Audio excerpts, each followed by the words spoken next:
to me is when you don't worry about the genre. When you hear it and you feel it, and you don't sit there and go, this is glitch hop, this is this is that is that. Good music, you just feel it. It hits you and you get tingles, and there's depth and dynamics, and of course genre is necessary in quantifying things, but good music to me is when that doesn't matter, because it's just good, it just feels good.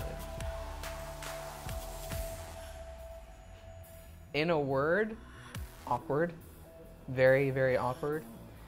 It's not so much the sense of getting up in front of people. I have no problem playing and performing for an audience, but when I'm queuing up a song and I drop the song, I pretty much have to stand there for 2 to 3 minutes and let it play out before I start queuing up the next song. And what am I doing in those 2 to 3 minutes? There's only so much fist pumping and dancing around and hyping up the crowd that you can do before you start to say to yourself, what am I doing?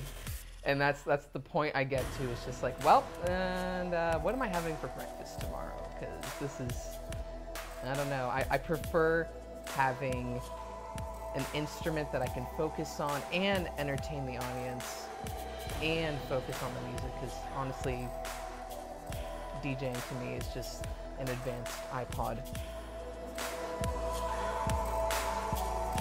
It makes me cringe when people call me a DJ, to be frank. Even a producer is kind of, yes, I'm mainly a composer though. I like to write songs. Production is just my medium of making those songs happen. I wouldn't say my goal is to be uncategorizable. I would say that my goal is to just make good music and not constrain myself. I do my best when I don't constrain myself or pigeon myself to a single tempo, a single genre, a single instrument or sound. When I'm free to do whatever I want musically is when I truly make my best stuff. So, not uncategorizable, I would say my goal is to remain free.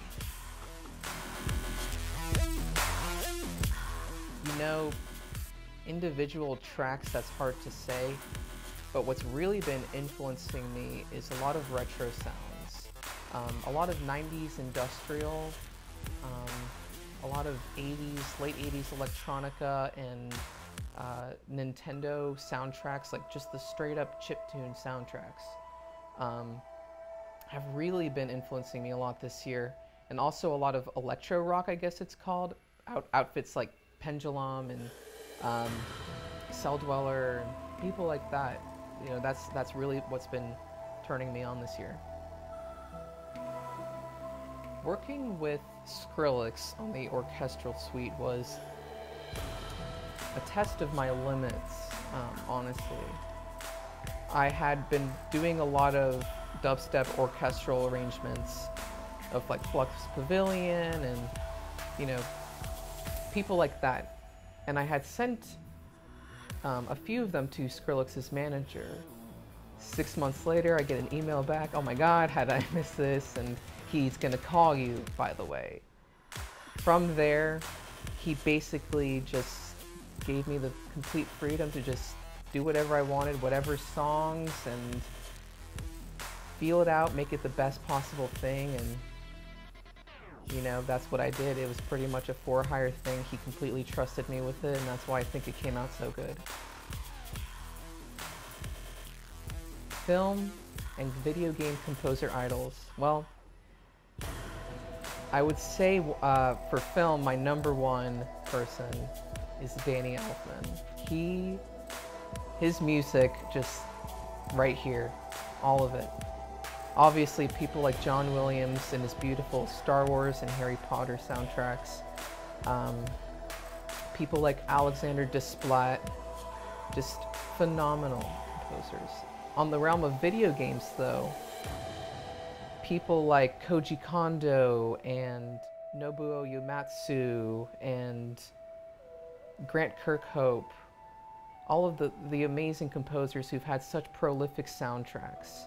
But the people who I feel get me the most and really have kept me going in this world where it's really, really dog eat dog is the people at Blizzard with their World of Warcraft and Diablo soundtracks.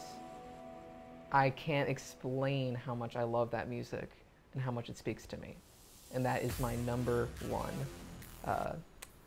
inspiration, I guess you could say, in the realm of video games and film is the World of Warcraft series. Dude, finding people in your community to just jive with on music is so crucial. And I didn't realize that until recently. You know, sharing music gets me high. If I can turn someone on to a new song that I like a lot, it gives me that same feeling like I'm hearing it for the first time again. And having that sort of, oh dude, check this out, oh man, check this out. And it's kind of having like a mental orgy. And just beautiful things come from that.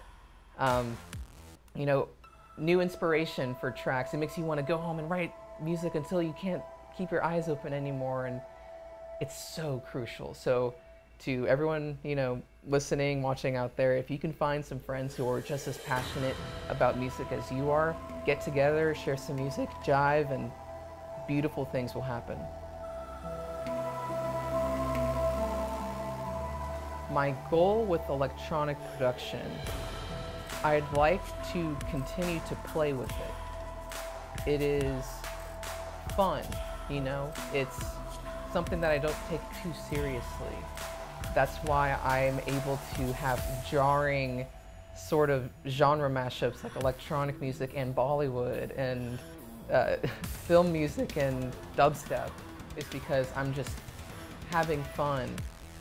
But I'd like to take Varien to the next level, and I'd like, you know, to start making albums and possibly one day take it on the road and hire musicians, make Varien a live band, you know, play some festivals, do some like metal versions of all my classic tunes, you know, cool things like that. I would like to eventually just wind up full-time scoring, but I don't know if that will ever happen because I like to have my fun too. My music career, if I could just put it in a vague goal, what I want to do with my music career, I just want to continue to tell stories and share my mind with people and, you know, explore new sounds, combine things, and share music. There's no real like set thing. Yeah, I could name all these cool things I want to do, but really what it comes down to is I want to continue to grow as a musician, and I want to continue to grow my listener base so that my music can be heard and my stories can be heard and felt, and I think that's what it comes down to.